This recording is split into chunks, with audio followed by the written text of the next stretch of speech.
बिस्मिल्लाहिर्रहमानिर्रहीम। अस्सलाम वालेकुम। कैसे हैं आप सब? उम्मीद करती हूँ कि सब ठीक होंगे। मैं हूँ सना तंजील। तो जनाब, आज मैं आपको बताने लगी हूँ इन तीन चीज़ों के फ़ायदे। सबसे पहले मेरे पास है काली मिर्च, जो कि इस तरह की दिखती है साबुत। और उसके अलावा मेरे पास है अजवाइन। अजवाइन जो कि इस तरह के छोटे छोटे से बीज होते हैं। फिर मेरे पास कलवंजी है। कलवंजी कुछ इस तरह से दिखाई देती है। तो जनाब, सबसे पहले आज मैं आपको इन तीनों के बारे में बारी बारी बताऊंगी। सबसे पहले मैं आपको बता दूंगी काली मिर्च के बारे में। ठीक है, काली मिर्च जो है वो बेशुमार फ़वाइद की हामिल है। इससे मुख्तलिफ बीमारियों का इलाज किया जा सकता है। दाढ़ के दर्द में, सीने पर तकलीफ, कान में दर्द, नज़ला, जुकाम, गले की खराबी, दिमाग की कमज़ोरी, इन सब बीमारियों का हल इस काली मिर्च में मौजूद है। फरवरी और मार्च के शुरू में काली मिर्च की बेलों में कलियां फूटना शुरू हो जाती हैं, जिन्हें बेलों से अलग करके सायादार जरखेज जगह में लगाया जाता है।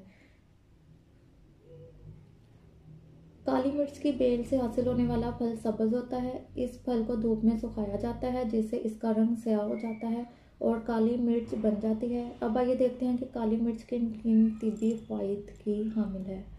दाढ़ में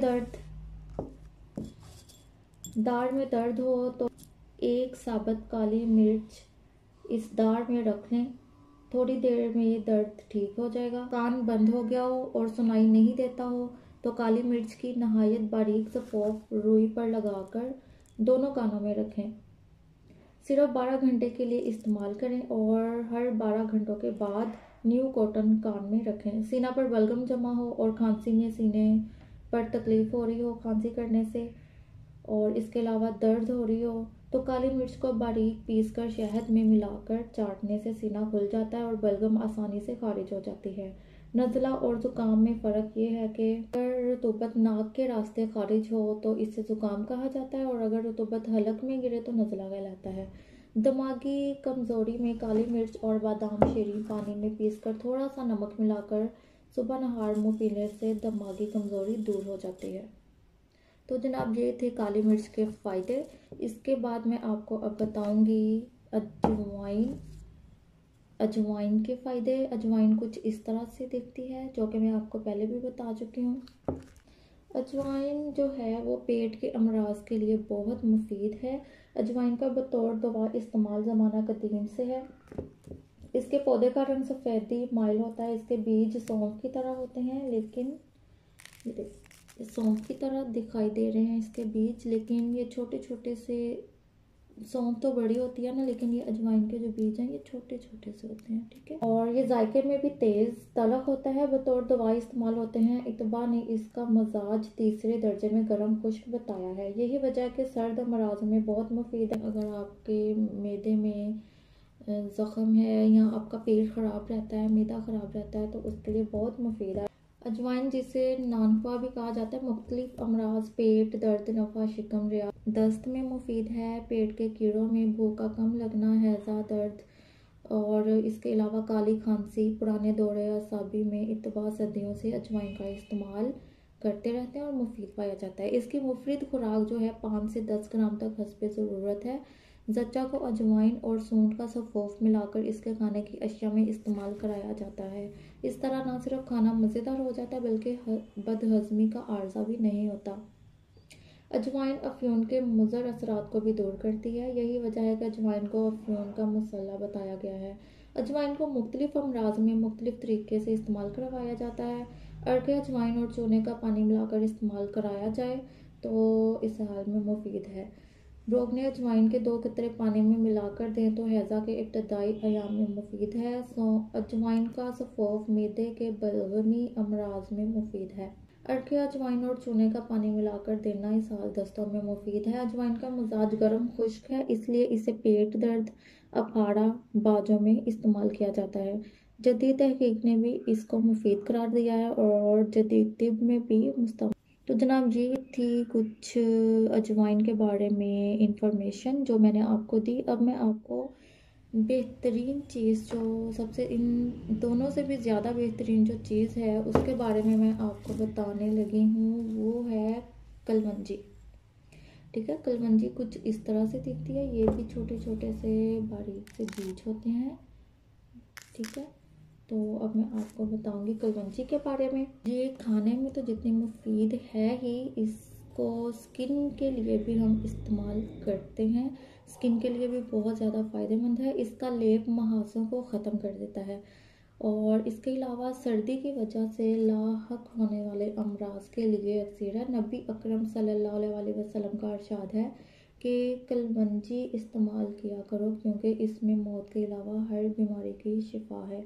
कलवंजी इस किस्म की घास है। इसका पौधा सौंफ से मुशाबा है और फूल जर्दी माइल, बीज का रंग स्याह और बो तेज़ होती है और सर्दी की वजह से होने वाले तमाम अमराज और तकालीफ में मुफीद है।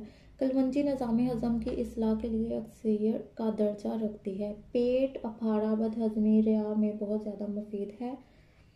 बाज़ लोग जिनको ग़िज़ा सही तौर पर हज़म नहीं होती, खाने के बाद पेट में गैस बन जाती है। अगर कलवंजी का सफ़ोफ 2 ग्राम इस्तेमाल करें तो न सिर्फ पेट में अफारा ख़त्म हो जाता है बल्कि मीदे की इस्लाह भी होती है। अगर कलवंजी को सिरके के साथ गर्म करके पेट पर लेप किया जाए तो कीड़े मर जाते हैं। कलवंजी आमतौर पर सिरके के साथ इस्तेमाल होती है। कलवंजी को सिरके के साथ इस्तेमाल से इसके मुज़र असरात भी नहीं होते और फ़ायदा भी ज़्यादा होता है। मौसम सरमा में जब ज़रा सी सर्दी से आम लोगों को ज़ुकाम होने लगता है तो ऐसी सूरत में कलवंजी को भूनकर बारीक पीस लें और रोगने जैतून मिलाकर इसके 3-4 कतरे नाक में डालें तो ज़ुकाम के सबब आने वाली छींकें फ़ौरन बंद हो जाती हैं। इसके अलावा भूनकर बारीक पीसी हुई कलवंजी कपड़े में बांधकर बार बार सूंघने से फ़ायदा होता है।